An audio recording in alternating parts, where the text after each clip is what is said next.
covered this before or not, but we brushed on the coating here on the tillers and the tiller bar.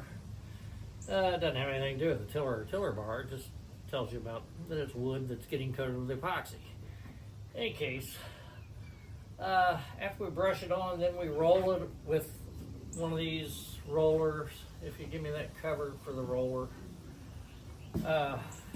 Anyhow, that produces bubbles on the surface. And they don't always disappear. And I want to show the cover too. That cover, which this is an adhesive applicator that we get from Jamestown distributors. No, we do not receive anything in compensation from them, nor would I expect to. Comes in a 9-inch, we cut it down to 3 inches. Yeah, we showed you that part before, I know. In any case, when you get the bubbles on here, and seeing how we just went over it, I'm not going to, look, I left a piece of something in it, but it'll come off. Since you get the bubbles in it, there's a couple things you can do. Number one, you can hit it with a heat gun. But when you're going to hit it with a heat gun, you're going to go over it a couple times like this. It depends on the temperature. You want to do it fairly quick. We got these torches here. This one here is butane. This one's propane. Now, yesterday I used this one in one little area. I used that in most of the area, but anyhow, I went back and went over one area. And I found out that this is way too hot. The propane itself works real well. It's great for starting this. But when you hit this, you want to move real quickly over it, like that. And I did one pass down, one pass down, one pass down, then went around to the other side, did the same thing, and then went down the middle of each one. And that may have been overkill. But you want to do it very swiftly or else it'll cause it to heat up again. Mahogany and some hardwoods on the first, mahogany, oak, they're really bad about outgassing if you get them too hot, because then they'll just blow little bubbles on the surface of the epoxy. So don't do that. That's all I had. Thank you.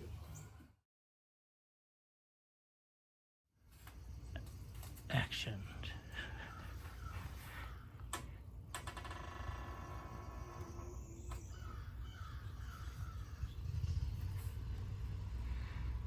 And we've decided that I'll go faster so it doesn't squeak so much.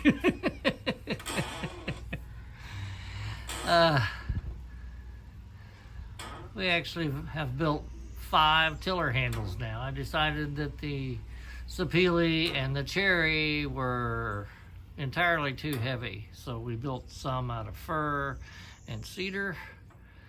And we probably, between the two of them, we probably took 2 pounds off the tillers. It was just amazing, yeah. Anyhow, works fine, lasts a long time, I guess. Let me get a shot of the rudder here.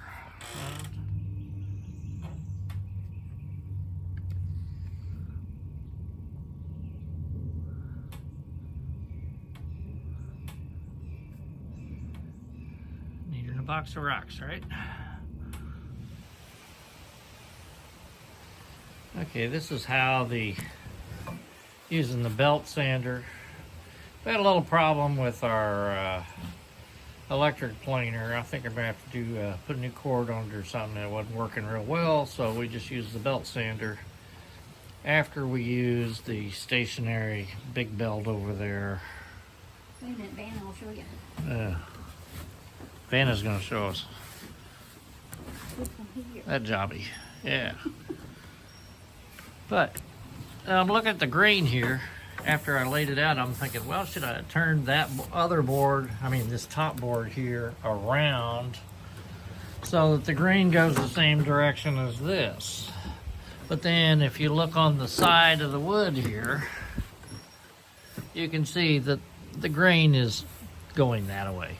It's good quality fir. This is just it appears more flat cut than what this does. The grain does twist and turn inside a board.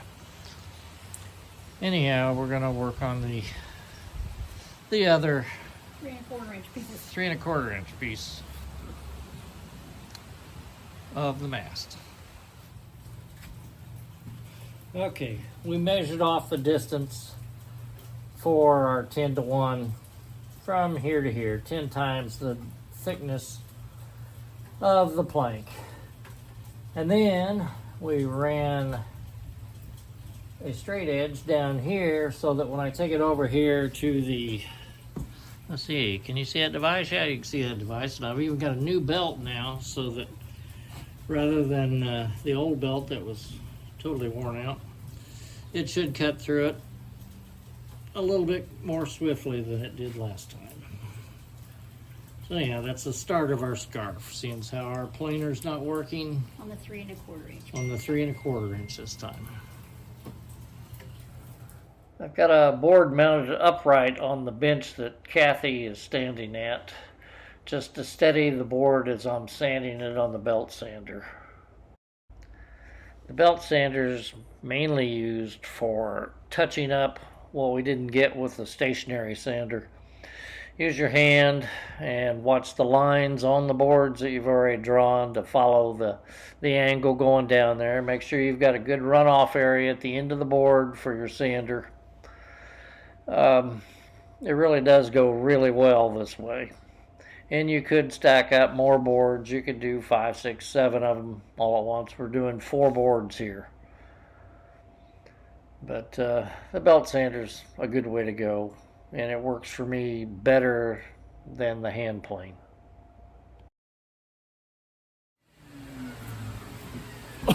Oh, yeah. Good stuff. Okay. I'm happy with them. And when I was using the combination belt disc sander over there, it took me 1 minute and 24 seconds to get one of them down to the line where I could finish it off with the hand belt sander and still do it safely without wrecking them.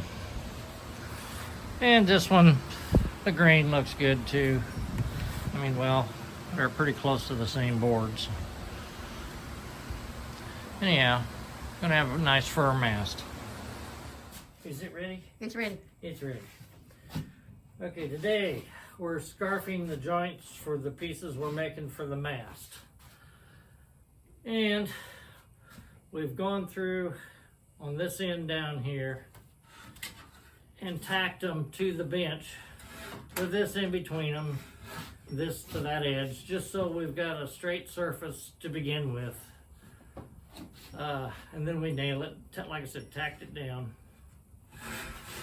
And that way we got that end, it's not gonna move around on us.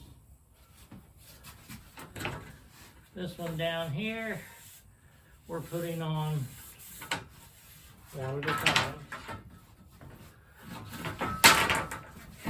Stick my separator in between here. Set this up here.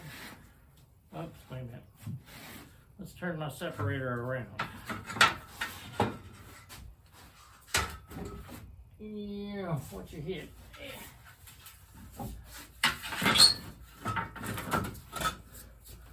Okay, so we've got this distance in between that's holding it straight. We're going to turn this over. We've got regular, we wetted out the surface with just clear epoxy resin, just to hold it temporarily, seeing as how epoxy like to slide. I got it on my line there.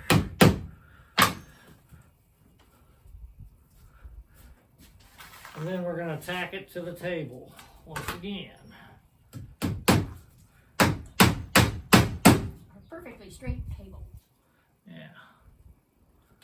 Or as straight as it can be. There's no such thing as perfect.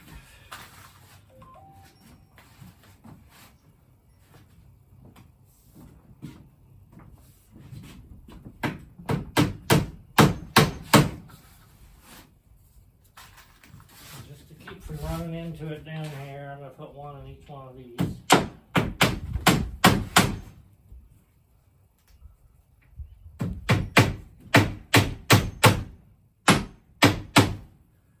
So if you do run into it, it's not as likely to do damage and get it out of alignment.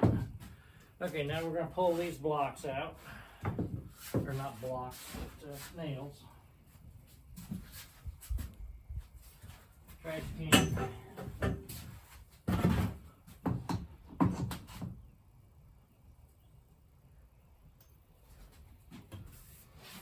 Need a putty knife to get along these edges.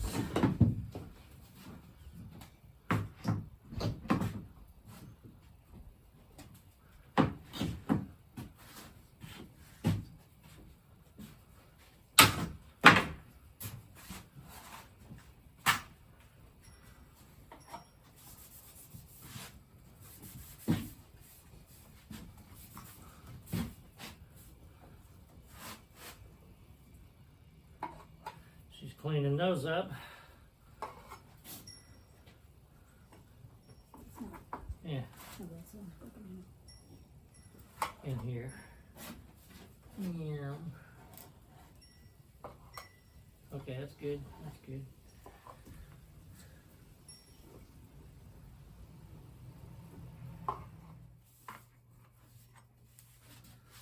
I'm going to take a piece of plastic, put on here.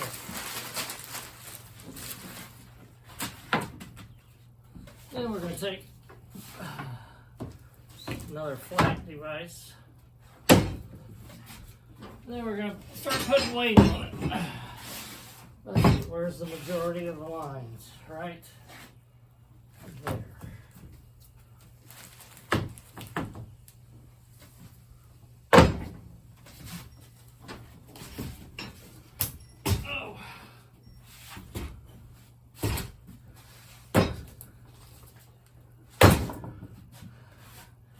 I need that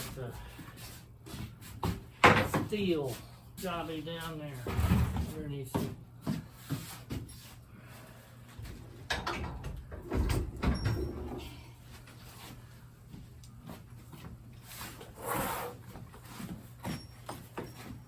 I got this end. Put that down there. Put that there. And that should hold it down, pending an earthquake. Florida doesn't have too many of them. Let's see, did I get any epoxy on the sides of these? No. Okay, now we let it cure, and that's that for today.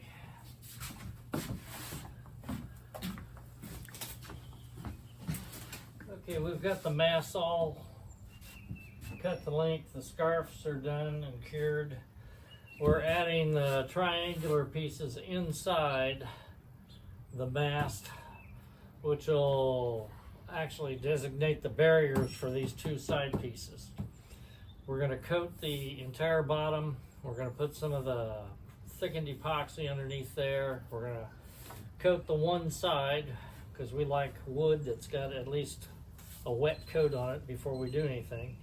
And then we're going to do something a little different. We're going to take our finish nailer, and we've got some 3/16 stainless nails, and we're going to nail these pieces down rather than using stitch and glue like James and Hanukkah say to do.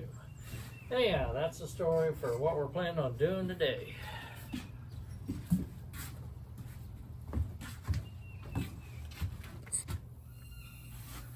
I'll find the edge here in a second. Let me get one in it at least.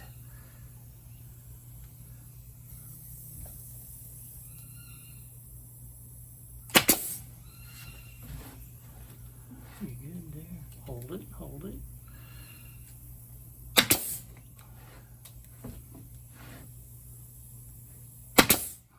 Yeah, that split. Why did you do that?